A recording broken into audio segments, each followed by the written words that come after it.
parce qu'on fait un petit film pour expliquer aux médecins de ville comment est-ce qu'on peut accueillir et soigner le mieux possible une personne polyhandicapée. Les personnes polyhandicapées sont des personnes extraordinaires avec des handicaps, comme le nom l'indique, complexes et intriqués. Sur le plan physique, elles sont en général très grandement paralysées, n'ayant pu acquérir ni la station assise ni la marche, et ayant en plus des problématiques toniques qui déforment leur corps au niveau des membres ou au niveau de la colonne vertébrale avec des traitements physiques ou de chirurgie orthopédique nombreux.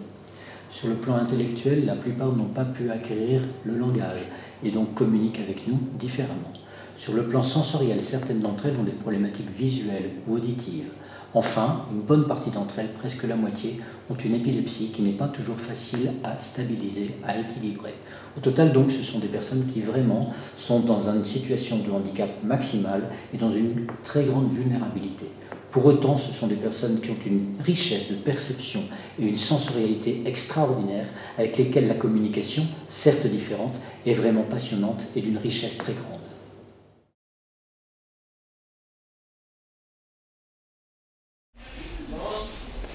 On va brancher tout ça, hein? Ok. On relance la machine. Ouais. Voilà, on va enlever ça, ce sera plus joli, d'accord? Il est important de prendre en compte l'accompagnement, puisque nos enfants vivent dans une dimension particulière, ont un langage très particulier que nous essayons de comprendre et auquel nous essayons de répondre, mais nous ne sommes pas encore très performants. Donc lorsqu'ils vont en consultation, l'aidant est essentiel, qu'il soit parent ou professionnel.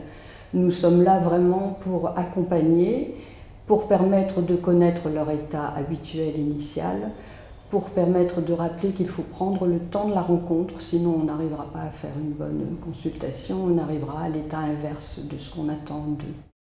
Je pense que c'est important que les consultations éventuellement puissent se faire à l'intérieur directement des établissements, parce que c'est un gage de sécurité pour le résident qui est rassuré d'être dans son environnement, avec des moyens de manutention qui sont beaucoup plus facilitateurs ici dans l'établissement. Ça permet aussi à l'équipe de vie et aux parents présents de se confronter au cours de la consultation et d'amener chacun les éléments nécessaires à améliorer le diagnostic. On a chacun un petit bout de connaissance par rapport à ces personnes et partager ces morceaux de connaissances. Il faut réussir à compléter le puzzle pour bien prendre la personne en charge, sinon il y a toujours des morceaux qui manquent et on ne peut pas bien la prendre en charge. Et ce qui est vraiment important, c'est de personnaliser la prise en charge de ces résidents, notamment en passant par un travail d'équipe pluridisciplinaire, notamment la prise en charge de kinés, la prise en charge par des infirmiers. Et tous ces professionnels, en fait, ils vont s'imbriquer les uns dans les autres pour qu'il y ait vraiment une prise en charge globale du résident. Après, quand ce n'est pas possible effectivement de le faire dans l'établissement, il est toujours intéressant de partir avec un accompagnant qui connaît parfaitement bien le résident.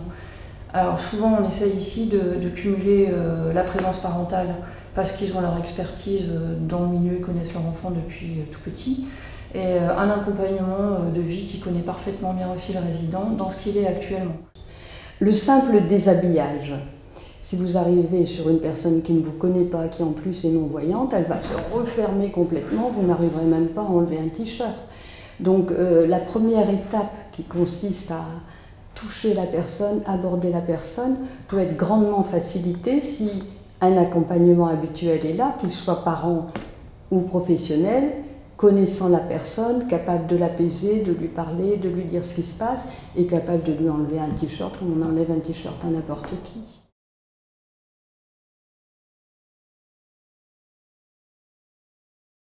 Je pense qu'il faut préparer et vivre cette consultation en 3 temps, avant, pendant, après. Avant, il faut déjà préparer la personne polyhandicapée au bien fondé de la consultation et à ce qui va se passer. Elle est capable de comprendre, si on lui explique ce qui va se passer, il faut absolument l'y préparer. Il faut aussi que le consulté se prépare aux particularités de cette personne, tant sur le plan du handicap physique que des possibilités de communication, et qu'il sache que même si cette personne n'a pas la parole, elle a une richesse de perception très grande et qu'il s'agit bien sûr avec elle, comme avec toute personne accueillie, de faire preuve de la plus grande délicatesse.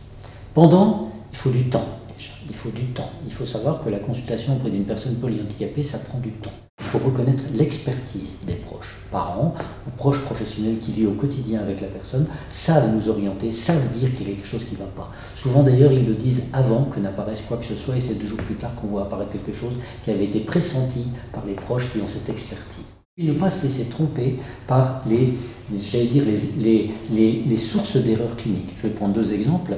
Sur le plan neurovégétatif, une personne polyhandicapée peut avoir de la fièvre alors que sa température est à 37,2, parce que sa température de base est parfois 36,5. Et donc cette différence de température, elle est témoin d'une fièvre à côté de laquelle on pourrait passer. Et l'autre élément, c'est effectivement la douleur. C'est une personne qui ne peut pas exprimer la douleur. Il faut vraiment être attentif à ne pas, dans toutes ces mobilisations, dans tous les examens, réveiller de douleur. En résumé, il faut avoir à son égard, vraiment, je le répète, une douceur physique et psychologique très attentive, très attentive. Et le 3e élément, c'est après la consultation. Il faut savoir revoir la personne parce que parfois, justement, les proches ont dit elle n'est pas comme d'habitude et puis finalement on ne voit rien et c'est 2 jours plus tard que se démasque quelque chose. Ou bien il faut savoir compléter l'examen clinique justement de complément paraclinique parce que l'examen clinique n'a pas pu malheureusement conclure d'une façon précise.